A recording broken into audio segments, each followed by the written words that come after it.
I had an experience over the past 7, 8 months. It's 9 months already. I bought a property. Mirz Hashem, later there'll be some news about this, but I bought a house near the Isle in Queens, which I'm going to use, Mirz Hashem, for programs, for classes, for events. It's going to be a very nice thing. So it's not my house where I live, but I have this property.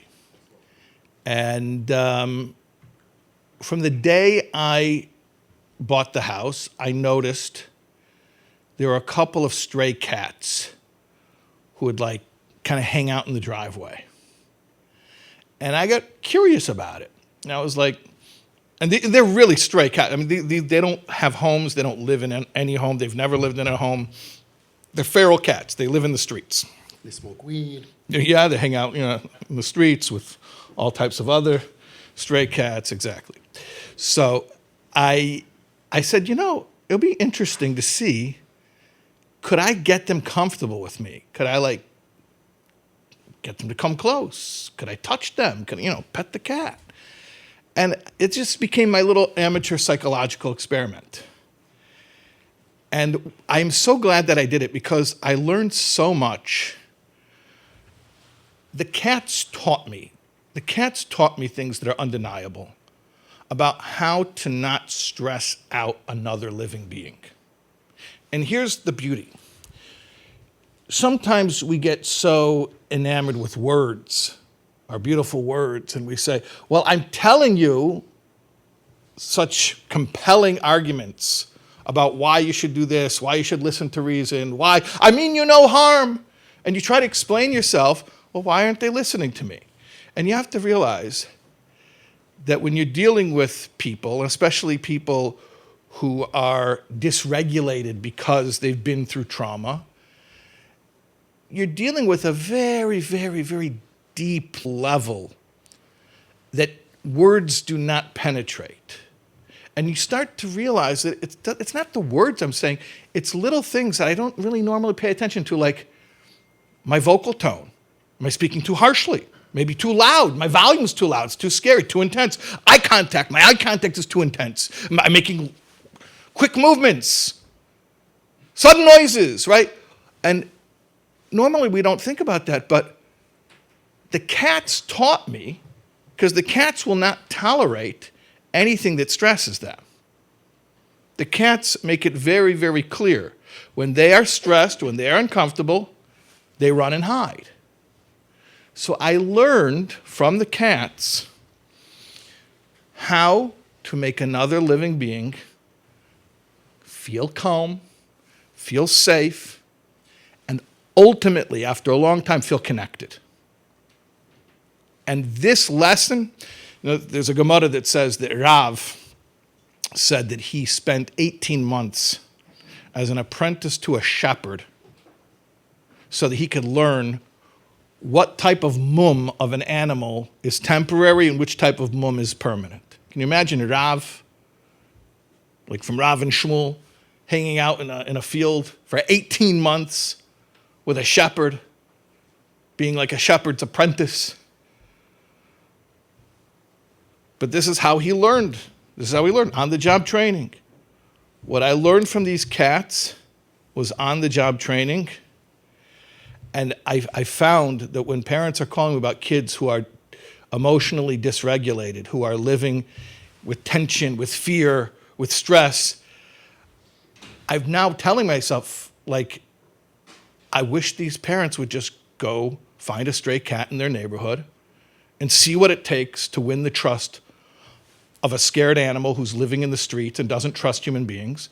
And when you can win the trust of a scared animal living in the streets who doesn't trust human beings, then you can learn how to create a calm environment, lahavdil, for your child. So that's the premise. The cat method. The cat method. So I know a lot of times with kips, we buy the kip a pet, right? That helps them with have a little dog, have a little cat. I'm introducing a whole new thing, is the parents should get stray cats. Doesn't count if you go to the pet store and you get one that's already like domesticated, because then it's already broken in. You got to find one that doesn't trust humans and learn how to put it at ease. And you'll learn how to regulate your voice and how to regulate your eye contact. You'll learn things like sometimes they're most comfortable being around you when you turn your back to them, because facing them is too intense. Little things, you almost have to act like you don't care. And you have to feed them. Food is so important. It's basic safety. It's survival. Food. Well, why? Take your kids out to dinner. Buy them their favorite food. Bring home treats. Why? What's with the food? It makes living beings calm. When you have a full belly, you're calm. Then eventually you can work up to other things that are basic physical forms of safety and comfort and pleasure, like affection, physical affection. You can give a little, you can pet the cat. You can reach out and give your child a light hug. You work your way up to it. You create that safety and that comfort level. But what I'm saying is all these words are like useless. Get a stray cat. You can't get them. Again, you can't buy it, so it doesn't belong. Find a stray cat, like the one that's ripping up your garbage bags and like leaving a mess in your driveway, and get that stray cat to eat from your hand, and you will know how to make another living being feel safe. That's the method. Okay, so let's watch. Yeah. Or instead of getting the cat, you could just pay attention for the next few minutes because you did this already. Yeah, you could try to learn it from me. Okay, whatever. okay. Let's see. Maybe you could learn it from me. Okay, so I made the little video. You like I made that for you. I saw that. Yeah, I made the slide, but Avi put the cover on it of the different species of cats. Okay, all right. So let's go to the first slide. There are two neighborhood cats, neighborhood strays. They don't have homes, but they were hanging out in my driveway. So you see there in the picture, you see both of them. There's a black and white one and a brown and white one. They don't have names. These are not pets. These are like raccoons. How do you know they don't have names? Because they didn't tell me if they had names. Okay, fine. So those are the two guys. This guy, meaning the black and white one, would watch me from a distance. So there's a few pictures of it, and you see there how he would not get very close, maybe 20 feet away, and he would just sort of, by the way, it might be a her. I don't know, him, her. But this cat, the black and white one, would watch me, but from a distance. Okay. I started putting out a food dish. See, the food was the critical thing. The first point of contact was I became associated with food. I'm supplying food, okay? So that doesn't mean they were coming up and eating from my hand. No. In fact, they wouldn't even eat if I were standing near the food. In fact, I would have to put out the food and then go away. So sometimes you come home, you stock the fridge, and then you go to your room to make it safe for the child to go take whatever food they want from the fridge. And you don't come out like a nudnik and say, see what I bought for you? No, because that's too startling at this stage of the game. You got to play it cool. Okay. So I started putting out food, but they would not get close to it if I was standing close by or even when watching. I couldn't watch. Okay. All right. Once they associated me with food, they started to get more relaxed around me, They still wouldn't. but still would not come close. Okay, but you see, and by the way, I learned this. Look at their posture there. They're relaxed. They're hanging out. Oh, wait, is that a video? I think that plays. You see they're more relaxed. So they're just kind of hanging out together. They're chilling. They see you? Yeah, they see me. They know that I'm nearby. And they're comfortable, kind of just like, you see, they're like, their bodies are loose. See, I learned that. I never, if you would ask me 9 months ago, tell me the difference between a relaxed cat and a stressed cat. I didn't know the difference. But now I know. I could see their bodies are relaxed. They're hanging out. They're like when they're lying out on the couch. That's what everyone knows. You know the breakthrough, right? When the kid who wouldn't come out of his room is lying on the couch. You know that breakthrough? Okay, so that was like a little bit of what I had over there. All right. I would leave the door open to see if they would come in. They would just sit at the threshold and stare. They wouldn't come in. They didn't know if it's safe or not. Now, I'm the food guy. I never did anything to scare them. I never did anything to threaten them. But That's a big step to come into my house. So, okay, go to the next one. But when it snowed, that worked in my favor. It was cold outside.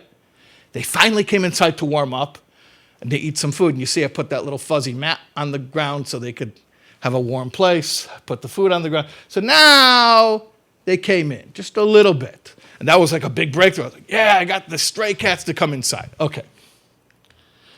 They are much more comfortable when they have two ways in and out of the house. I open the back window for them so they can use that if they like. That was a huge thing. Actually, an animal psychologist told me this. He said, do you have an extra egress? I said, are you from the city codes? Why? He says, no. The cats will be much more comfortable if they have another exit.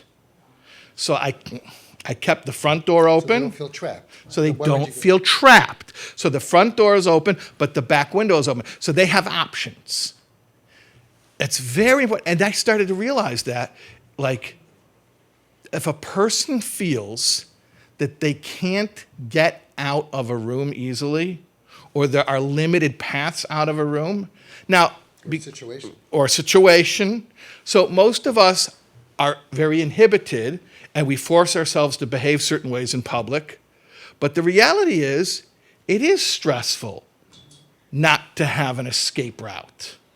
So for these cats, it was a huge thing to be able to have an easy out. And what I learned about that is that can mean literally, physically, when somebody feels physically cornered in a room, that I'm gonna have to push past the whole crowd of people in order to get out of the door. That's not a comfortable situation. I would not put anyone in a situation like that, let alone a kip who I'm trying to put at ease. But also figuratively, to have an out. So in other words, if I feel like I'm gonna agree to sit at the Shabbos table, but then I'm gonna be stuck until benching, no, I can't do that. That's not safe. I have to know I can come for Kiddush, I can pick at the gefilte fish, I can waltz off, and no one's going to say a word. It's fine, come and go as you please. Very important. Okay. Or in a conversation that we're getting deeper, we have to be able to say, at any point that you're not comfortable, we can stop. Respecting your boundaries, your domain. But I know that tonight all of them are going to go home and open the back window halfway for their kids. It'll probably work. Couldn't hide. Okay. The trick, the breakthrough, the trick was to eventually get them to eat from my hand. The black and white one will do so now. This was a very long process, and I don't have pictures showing how gradual it was. Is there sound on this? What? That is a product that I bought on Amazon called Delectables. Delectables are these little pouches of liquid gel cat food. And so I'm holding it. Yeah, it is. It's very similar in consistency. Yeah. So you see, he's eating from, that took months to get him to the point where he would eat from something I'm holding in my hand. Because usually, the way it started, he would only eat food I put out if I would leave, and then he would come over and eat it. So then, you see there, I'm touching him. I'm able to touch him. Okay. Don't give me things to worry about now. Okay, fine. After eating from my hand, the black and white one became extremely comfortable around me. He gets as close as he wants. Wait, go back. Just play this video. You should be able to play it, yeah. This is a stray cat. This is not my cat. This is not anybody's cat. This is just a stray cat that lives in the neighborhood. He's approaching me, or she, I don't know if it's a he or a she, because I feed it. And it took months before it was willing to come near me and be relaxed around me.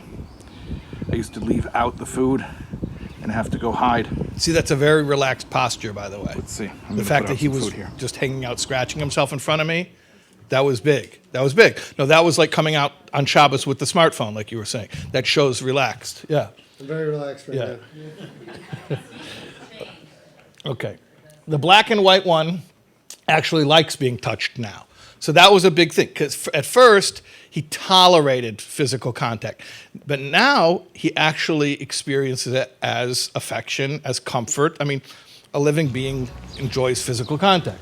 So he likes being Just want touched. everyone to understand. Here, well, This guy this is the other one. The orange and white one will usually not come closer still than 2 to 3 intimidated. feet to me. He won't let me touch him. Here's the first time the Stray orange and white cat, one let me see? pat his head for just a second. No, first time I'm touching him. And This one is very the black and white one jumps away. And by the way, the black and white one was the one who was always comfortable being touched. And then at that moment, the brown and white one let me touch him, and the black and white one jumped away. And you got to accept that fact, that you don't say, well, hold on a second. I thought we were okay with me petting you. No. That was then. This is now. His prerogative. The cats taught me that just because somebody's comfortable with something one day doesn't mean they're going to be comfortable with the next day, and you're not allowed to have any resentments toward them and say, but you already established that I'm allowed to have... No, the cat can change his boundaries, and I have to respect whatever the boundaries are Maybe he was for jealous. today. What? He could have been jealous. Oh my gosh, that is totally possible that the black and white cat felt slighted. That you were also thinking that? Okay, I didn't even think of that, but yes, that is a possibility. And you see this compassion and the sensitivity that this group is having, even thinking about the psychology of these little beings. Okay. Sometimes the black and white one will have a come little running food right here. up to me Comes right up when to I me. have food. See, there he comes running right up to me. Okay, but some days he still just wants to chill out under the car and won't come to me even when I have food. And that's totally fine. See, here, I got the food. He's not coming out from under the car. Let's play this whole thing. We'll just... by the way, I don't even see them every day, so I'm not sure what they eat on days that I'm not there. Okay. After 9 months of interacting with these cats, he enjoys getting pets and scratches. Trust me, the moment he This is doesn't a want to be completely touched, he'll run feral away. cat. And of course, that's perfectly okay. You see, this was a feral cat that wouldn't let me get within 20 feet. By the way, they don't meow because they're feral. Kittens meow because they meow to their mothers. Domesticated cats who grow up in homes will continue meowing because humans react to it. But stray cats, they stop meowing because nobody reacts to it. So I want you to understand Selective mutism. I want you to understand the extent. I don't want you to think I went to PetSmart and I got these cats from the pet store. These cats are street cats that don't talk. They don't talk. Because nobody listens to them. Because nobody listens. They are not socialized. They don't deal with human beings. They don't have any positive experiences with human beings. So this is a real accomplishment. Okay. He can be very This cat affectionate used to go at running. times. When it saw me, it wouldn't get within 20 feet of me. Okay. But sometimes he still feels safer hanging out under the car, and that's totally fine. And they signed waivers. So look, he wouldn't come out from under the car, so I went and I brought him food under the car. He's eating out of my hand. And this is very important. You have to accept the fact.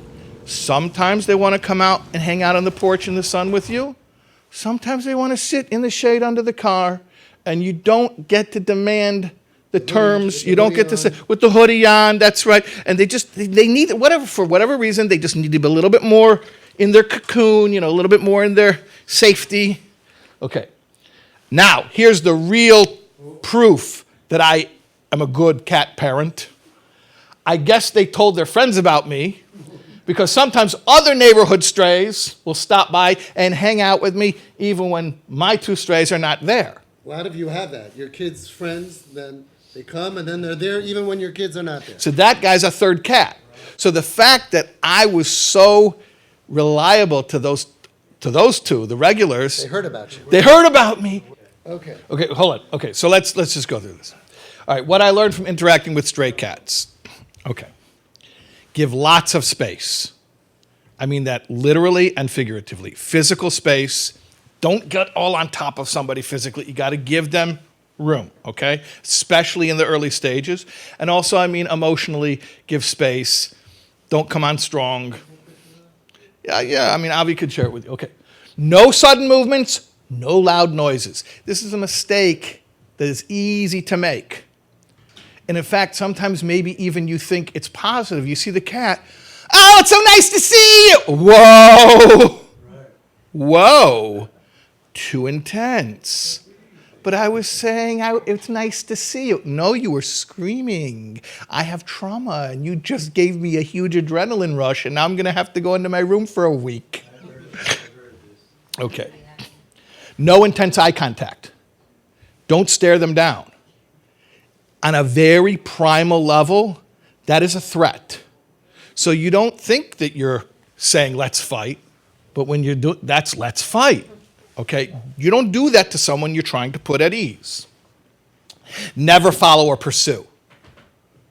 Never follow or pursue. When they say, I don't want to talk about this now, Has anyone experienced a physical altercation that was precipitated by following an angry kip when they were trying to leave the room, and think to yourself, I could have just let them walk off. Why didn't I let them walk off?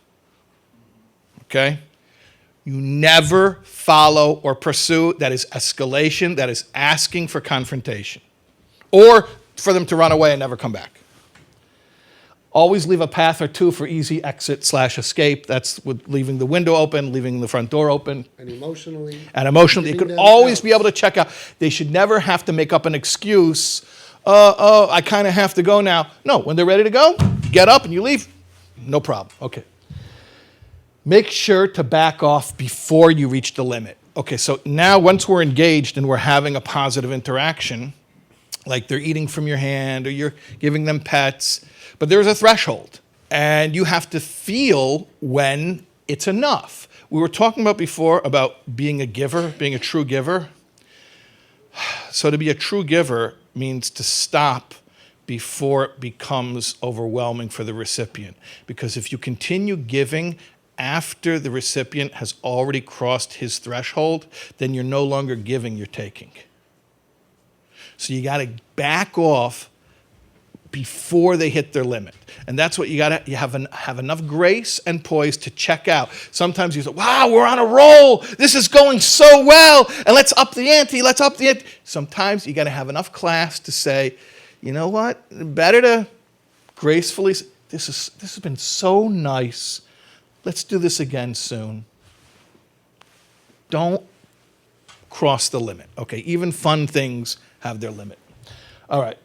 Food builds comfort and trust. I cannot overemphasize the importance of food, the effect that it has on an organism, on a living being, just to make it feel at rest. When somebody is eating, they're more calm. Okay? Just food. Build up slowly to affectionate physical contact. That's the real goal. I mean, sometimes I say if they're not ready to hug, you start with a high five, fist pump. We even do Bluetooth or Wi-Fi, from far away. I used to do that. I used to bench my kids, and the Home Sweet Home guys were there, and I would say, you want a bracha? And they're like, no, whatever. Too intense, and too much. Table, they weren't interested. And I'd say, okay, let me just you should have a happy week. And they'd go like, amen. Right. And eventually, yeah. Right. So you got to build it up slowly. Obviously, the goal with a child is a parent does need to give a child physical affection. And so the goal should be hugs. But, on the way to hugging could be, just stroke their back, and could just even be Scratching their... whatever. And again, just you have to know their threshold, because once it starts to get too much, you got to back off a second before it becomes too much. Okay. What they were in the mood for yesterday may not be what they're comfortable with today. Okay, they don't owe you anything. Don't say, well, hold on a second. Last week I came to Avi and I told the whole group that we had a breakthrough, that my kid lets me hug him now. How can you not let me hug you today? Or when it was good for you, then you let me. But now that it's whatever, then all of a sudden you're not in the mood. Right. Oh, yeah. Right. Now you're not in the mood. Right. But the answer is, that's right. They're not in the mood. And a parent is a giver, and a giver does not impose restrictions upon the recipient. Again, when you're trying to get something out of the recipient, you're no longer giving. You're extracting from them in a sneaky, manipulative way. So we give for fun and for free. We give for fun and for free.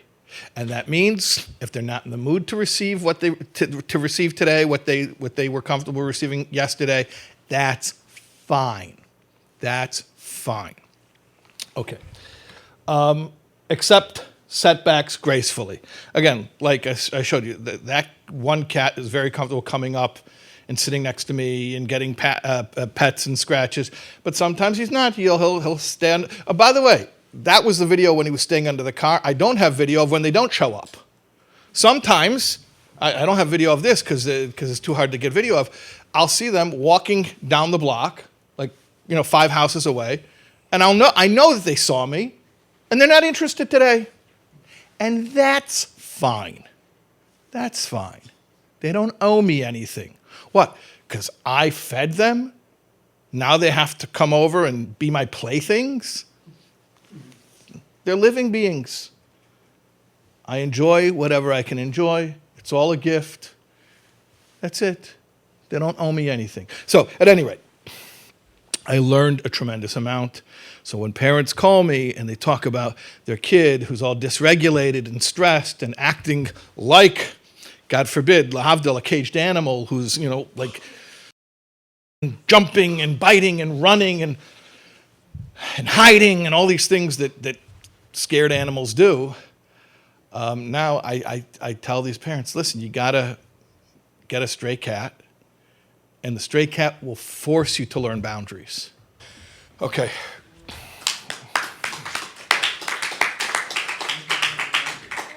Thank you very much for coming, and we're the first people that this. I made this for this group. Yeah, the cat method by Rabbi Shais Taub, available in stores near you. And streets everywhere. Streets available wherever there's garbage.